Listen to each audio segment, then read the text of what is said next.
Hi everyone, yes I'm back. Sorry for the slight delay. There was a lot of videos put out recently with the top 100 and various reviews. I was catching up with a rather giant backlog following my, shall we say, less than successful Amsterdam holiday. Well, I'm back, so business as usual. We're not going to get a video every 2 days for like 3 weeks running like before because, well, the top 100 is now done, but you're still going to see content put out as regularly as possible. Now, I hope you enjoyed the top 100 that I did. It is a slog to get through that many videos, but it's fun to do, and I love talking about 100 games that I adore. And you would have noticed that there's some games on the shelf that weren't in the top 100. That's, this collection is more than 100 games big. So to narrow it down to that isn't an easy thing to do. But there's more games that I could happily talk praise about, and there's only so much room. But the list itself was good fun to do, and I appreciate all the feedback and comments that everyone put on the previous videos to say, like, they hate this game, they love this game, making bets on what's going to be coming up next, that sort of thing. Really appreciate that, because I want to engage with you guys as much as possible. That's the way I roll. Much like a lot of other contributors out there, it's all about engaging with you guys. That's what makes this fun. So what's this episode about? Well, this is the aftermath episode for the top 100. You have witnessed 100 great games be talked about. Now, I did this top 100 last year, and before it was a top 75. So the top 75 is long in the past now, but last year's top 100 is still relatively fresh, and you can find the podcast episodes on soundcloud.com, or you can go to my actual blog website. You'll be able to subscribe to the RSS feed and check out that list on podcast form if you so wish. I don't believe I did a geek list of it though, and I do apologise for that, but there is a geek list of the top 100 for this year. I will make certain it is complete within a short time. I think I just got to put on the last 10 or 20 games, but there will be an official geek list for the top 100, so you can go there and just quickly see where they all ranked, but they won't have any comments in terms of talking about the game itself, because believe me, it would take a long time to do that list. So, what have I got here then? Well, actually, there you go. Full spoilers. You've already seen the list anyway, so I'm going to worry about it. But looking back, this episode is basically looking back at how things have changed with my tastes in games, with games that fell off the list, why I asked people to get in touch with me and suggest, some titles of games that I haven't mentioned, and, why are they not on the list, and I included joke ones in there as well, because there are a few that are, blatantly they haven't paid attention or they're just trolling me, but I got a list of them here, so I will go through those a little later. First up though, list itself. 27 games fell off the list from last year to be replaced by 28 new games on the list. So, does that actually work? Well, I don't know. Something like that. Perhaps I miswrote that. But we're talking quite a fair few games that went and came on. So, there's certainly been a change up. Most of the new arrivals were in the bottom half of the list, but there were a few that made it all the way up to the top 50 and even up to the top 10 itself, if you remember. So I'm just going to go through the list of games that fell off the list and just give a reason why. Did I love them and just not like them much anymore? Was there just not enough room? Are they not getting played? Etc. So we'll start off from the lowest one on the list last year, and then we'll work our way up. So start off, poker. Yeah, poker was number 100 last year, and I still enjoy Texas Hold'em poker. But, compared to a lot of other games out there, I rarely get to play Texas Hold'em poker. I don't really like going to a casino and losing all my money on it because I'm only so good at it. But I haven't been involved in a pub league or anything like that locally where I can just sort of go there, stick a fiver in and have a friendly tournament with people. It's been a while, but I hear that my local pub has a cash poker sort of night, so I might go check it out. But, yeah, compared to all these other games, it was going to fall off. Straight above that was Pixel Tactics at 99, that's fallen off. Still love the game, I think it's a great two-player back and forth. Unfortunately, the wealth of expansions and the game itself is made it fairly complex now, and it is very difficult to find people to teach this to and play it with, or at least play it with effectively. and it can lend itself to a high degree of analysis paralysis because of the amount of options that you have. I still really enjoyed the game though, but it wasn't enough to make it a keeper, and so it's fallen off the list, but I still think it's a great game. 98 last year was King of Tokyo / New York. I do love the game. It is great. I would easily have stuck it in my top 150. In fact, I think it actually is in my top 150. But I'll have to double check in a minute because I'll go over that a bit later. So with King of Tokyo New York, just 100 better games really. You know, I enjoy King of Tokyo, but I do find that I hate it when people just sit there and farm points. It doesn't seem very thematic. But King of New York I really like because you really start punching the living daylights out of people. But it's a bit more complex to teach new players, and so you have that kind of, well, do I want the simple version but with those points, or do I take the big version with more fighting? It's a toss-up. I like them both, preferably with the power-up expansions. But yeah, it's just fallen below the top 100, really. And then straight above that, 97 was Kingsburg. Kingsburg is still a solid dice-rolling game, particularly if you have the expansion to Forge a Realm. This might come back onto the top 100 in the future, we don't know, because I'm intrigued by the second edition reprint that's coming out, which will introduce the expansion within it. Maybe a touch-up on the design, maybe streamline it a little bit, you know, make it a little bit more interesting. I could be into grabbing that and giving it a decent review, and certainly maybe it will fit back on my shelf.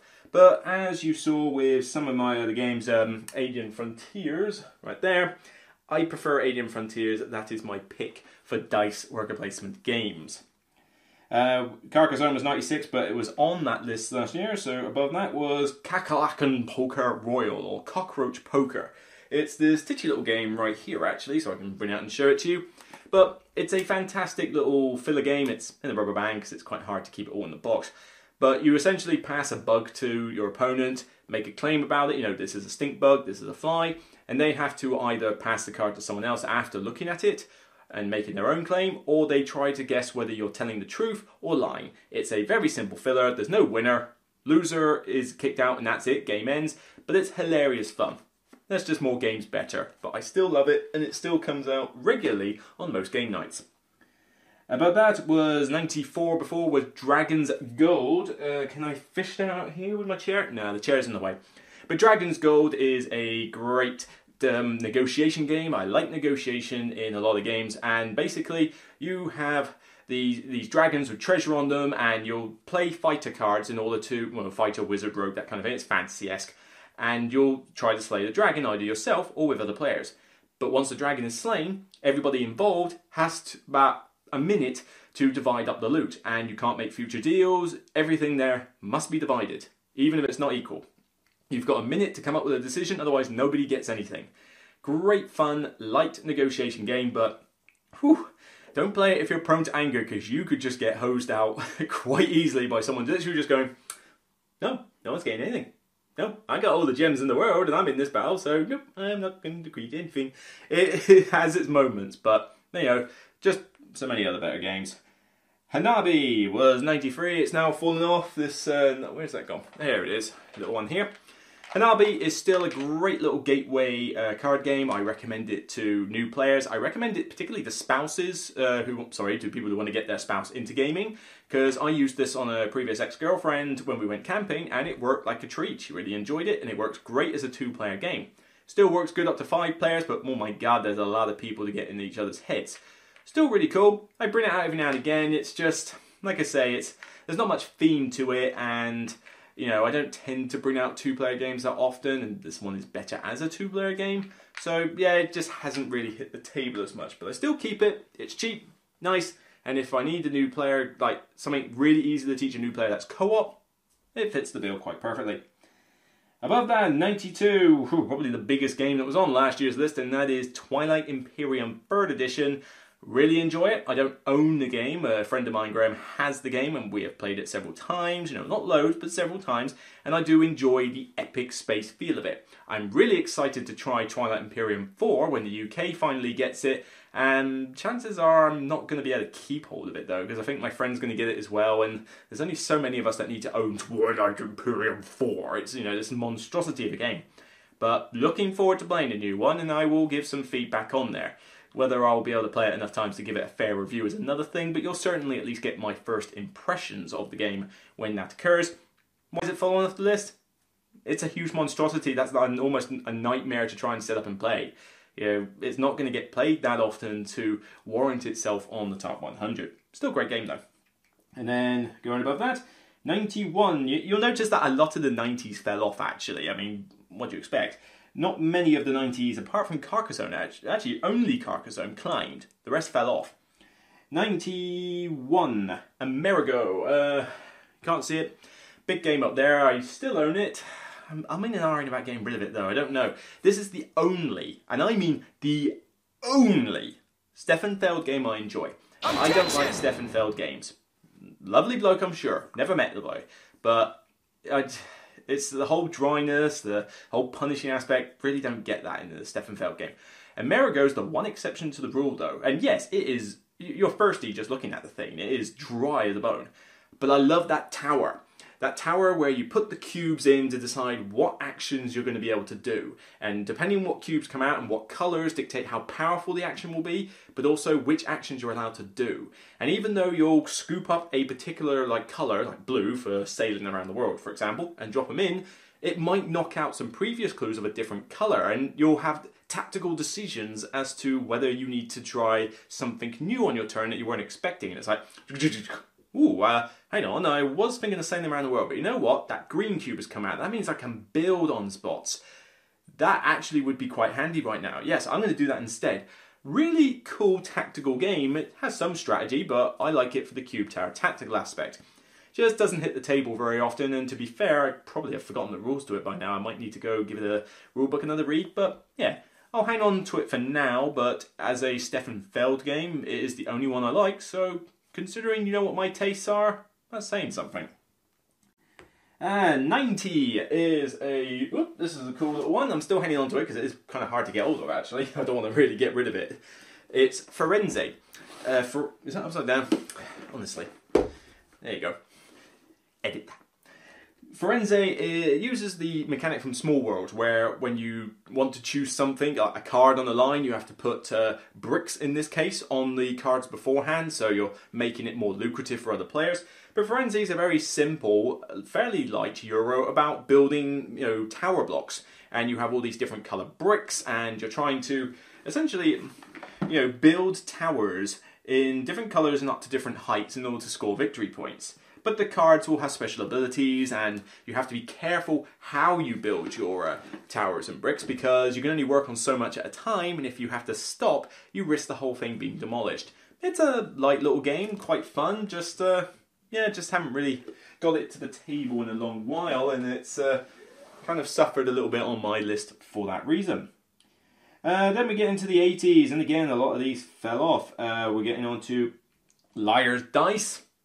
I enjoy it, still like it, preferably only with a max of 4 players, but unfortunately I don't often get my set to the table that much because friends of mine keep bringing Perudo along and insisting we play with 6 players, or even 10 players, I swear we did at one time with extra dice.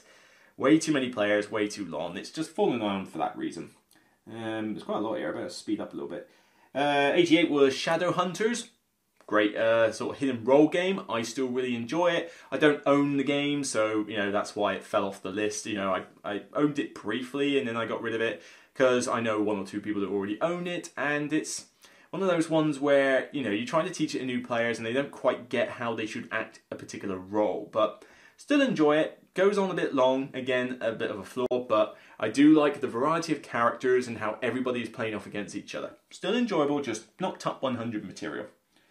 And then 87 is Concept. Where is Concept? Can't really reach that one, but Concept's a great sort of, I'd say, party game. It pretty much is. You don't really care about scoring. You just have this sort of board with all these different iconography symbols on it, and you place these question mark and exclamation mark pieces to try and get people to guess a word on a card. It's one of those typical style of games, but having to use all the icons on the board to display what you're doing, and just to say simple things like milk, or say ridiculously complicated things like actual phrases, is still good fun. It's light-hearted, you don't have to score, you could literally just lay it out on the table and just set up the puzzle and let people try and figure it out.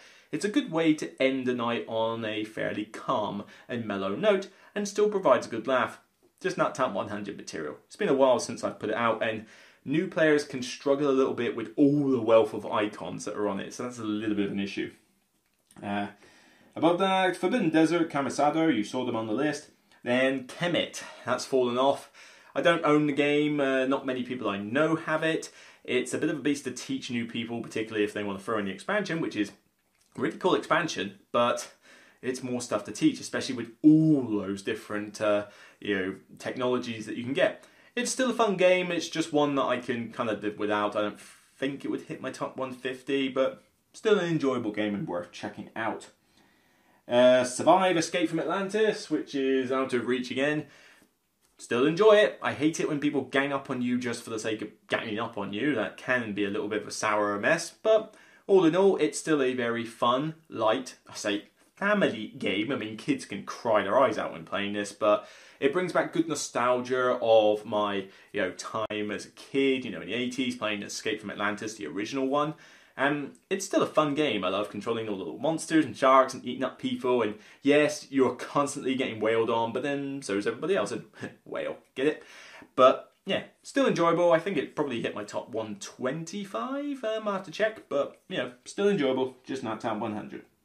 82, Pathfinder Adventure card game. Yes, I sold my Skull and Shackles one in the end because it was starting to get a little bit repetitive. I mean, it's fun. It's a cool game, and I only really played it solo. Co-op's okay, but you might as well just play it solo. The story doesn't really come out much in the cards, though, because it's dry for the theme that it has, because you basically just play every single scenario about, here's a henchman, go find him in all these random decks. And it doesn't really give a sense of progression or a sense of story, but it is cool to level up your character and collect different cards, put them in your deck, and finally tune yourself. It was good fun. But there was also so much content that I had no hope of finishing it. I've got Lord of the Rings, I've got Arkham Horror, I've got all these other solo games to play. It was just kind of getting left by the wayside, and when I returned to it, just wasn't really hitting that same sweet spot. So that was a bit of a turkey for me. Still enjoy it, I'd still play it, but yeah, didn't have the time to be in the collection. So that's a gone one. 81, Pandemic Legacy. I'm not entirely certain why I put this on last year's list, because this year I kind of came up with the idea that, to be honest, legacy games, like Pandemic and Exit Room games and Unlock, for example, once you're done with them, you're kind of done. So if you can only play it once, or however many games it takes, through the campaign once, before you spoil everything and would never want to repeat it, I don't know how it could really be my top 100. So yeah, I kind of disallowed those types of games. But even if I didn't, it wouldn't really make my top 100. I did enjoy it. It's a great game. But it was really, the group I was with really helped, because they're major Pandemic fans. For me, I like Iberia. You saw that on the list, but that has some tweaks and it's quite a nice sort of variant on the game. Normal Pandemic, I'm kind of done with now. I mean, it feels a bit too much like a puzzle to be a top 100 game for me, despite being a co-op and despite being a fantastically well-designed game. I can't deny that. But yeah, can't really allow it to be on my top 100. And even then, I don't think it would hit it. Maybe top 150? I don't know. It's gone anyway. Looking forward to Season 2 though. Then San Juan, you saw that on the list. And let's see, how many have we got there? 2, 4, 6, 8, 10. I'll try to speed through these guys. Sorry about this. 79, Among the Stars. Among the Stars. Can I get this one out? Yeah, come on. Let's get it out. Come on, I want a bit of show and tell here. Massive game. Great drafting game. Unfortunately, I'm a little bit hazy on the rules now because it's been a while since I played it. But the other thing is, I've got all the expansions in here, and I think that was a mistake. Because yes, they add to the quality of the game, but it also makes it harder to teach new players. And the way that, even with the insert in here, and this is a Kickstarter copy, so this cost me a bomb to get, but it's got all the cool extras, all the extra promo cards, all the metal money, that kind of thing. But it's hard to teach new people. People struggle with this one a lot more than Seven Wonders. And Seven Wonders I already don't consider a gateway game for the iconography. This one's even worse though. I can only really teach this to gamers, and even then there'll be a bit of AP going around as people look at their cards and try to figure out what to do, and it's gone a bit downhill for me. And I've tried to sell it on some occasions, but it's worth a fair bit of money because it's the Kickstarter version and nobody wants to fork out that kind of cash. So I'm still hanging on to it. I'll try and resurrect it at some point, but you know, it's a hard one to get out. I still think it's a great game though. It looks like business though. It is really gorgeous. Come on, get it on there. There we go. And next one, 78, was Spearman. Yes, I have got rid of my copy of Spearman now. I think I donated it to Board in the City actually, but it's a cool little twist on a worker placement game with a little mix of area control in there as well. The timing of when you place and remove workers is key, and it is a cool little game. I even sung the praises about it back in 2013 because I thought it was one of the best games that came out this year in terms of design. But other games have come out that have kind of eclipsed it in terms of quality and fun, and it never really hit the table that much after, say, a year and a half or so. You know, it was like getting played quite a lot, and then it just kind of died a little bit and just never really came off the shelf. So I decided it was time to let it go. If I want to play it again though, I know exactly where to find it. Just head to Board in the City. Citadels, you've already seen. Yuphoria 76. Yeah, I'm kind of done with this one now. This wouldn't hit my top 150, probably not even my top 200. It's okay, but I find that the balance is a bit off, especially with those, what are they called? The agent cards? I don't know, but the ones that you have in front of you with special powers, the balance on them is completely out of whack. And, you know, you're rolling dice, and there's a rule in the game where if you roll, I think, doubles, or if you roll a certain thing, you get to have, like, extra goes and stuff, and it's like, well, that's just somebody doing well by pure luck. I'd rather house rule that out. So it's got some design issues with it. It looks gorgeous, and it does have its fun moments, but, yeah, just not one that I go mad for anymore. It's like, I don't seek it out. I tend to pass it up for other games. I'm done with Yuphoria now. Sorry. Number 75 is right behind me, Tzolk'in, the Mayan Calendar. Still enjoy it, but it's a heavy game. It's difficult to teach new players. You know, it's a lot. There's a lot going on in that game, and I'm probably a bit hazy on the rules now. That doesn't help. But I've got the expansion in there as well, and I haven't actually had a chance to try it. There's just so many games I've got to play, and I haven't had a chance to play the Tribes and Prophecies expansion or whatever's in there. Looks like it would do great for me, though. It's something I really want to try. Just the time. I'm trying my best. But when people bring out the base set Tzolk'in, I still enjoy playing it. Would possibly make a top 150, but I would very much like to find a moment when I can read the rules of that expansion, get more clear on the game, maybe watch it played video if there's one, or something like that, you know, for Tzolk'in, just to get my head around the rules again, and then try it. Maybe the Tribes and Prophecy expansion will boost it back into the top 100 next year.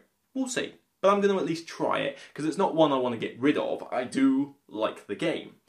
No, I don't have painted dials. I can't paint. Don't ask me to do that. Number 72, Biblios. Nice little filler game. Whoop. Here you go. Still love it. Just not top 100 material. It's a cool little auction bidding filler game. I really enjoy it with 2, 3 or 4 players. Scales really well. It's a neat little twist where you're collecting cards and then putting them on an auction pile for the first half. A bit like how For Sale is a game of 2 halves. So is this. And then in the second half, you auction off that pile, but it's, depending on what people get rid of card-wise, you're thinking, you know what, that category might be good to go for now. And of course, the dice themselves going up and down in value has an effect. So cool little filler, one that I recommend checking out, even if the theme is completely pasted, and even as a theme, who on earth wants to be a scriber as a theme? That's a really weird theme, but still a quality filler game. Here we go. Not many left now, guys. 70, Empires of the Void. It was a fiddly game mechanic-wise, but I really enjoyed the theme. I think it did space exploration brilliantly.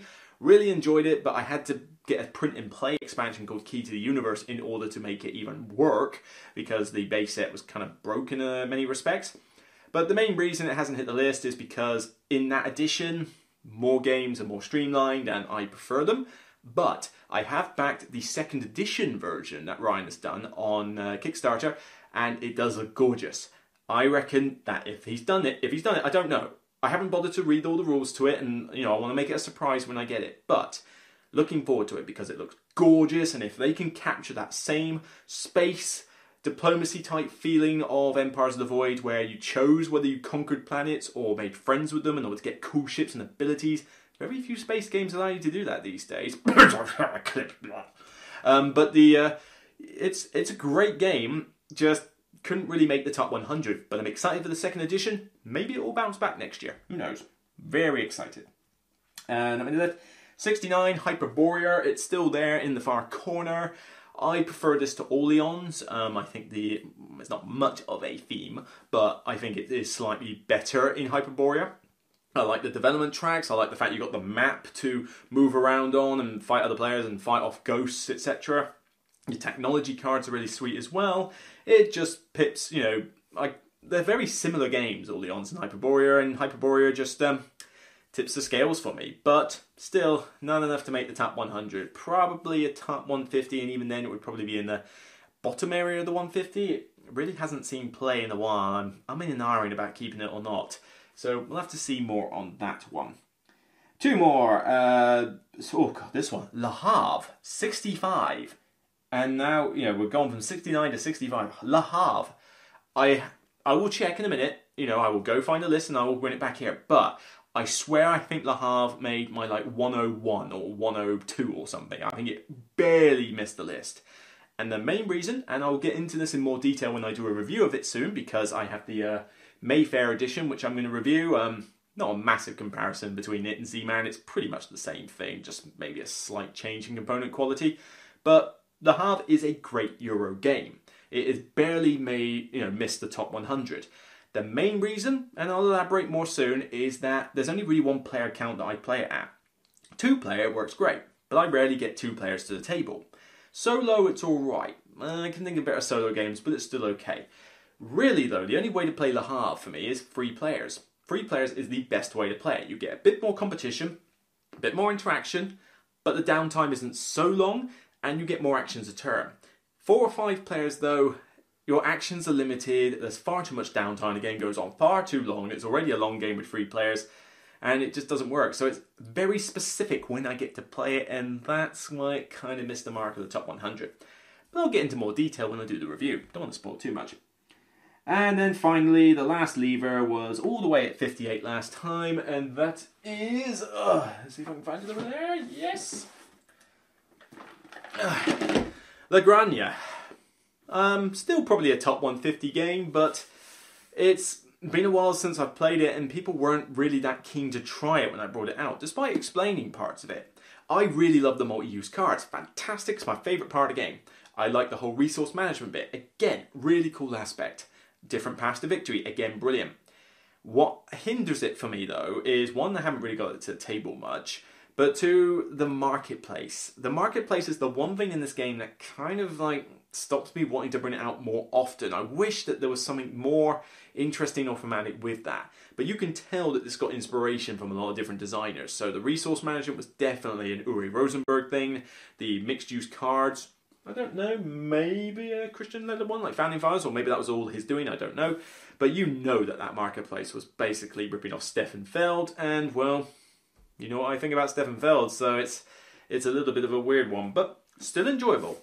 Still want to get it back to the table again. Maybe it'll resurrect itself back into the top 100 next year, I don't know. Still staying on my shelf though, I don't want to get rid of it because, well, I really enjoyed it when I first got it.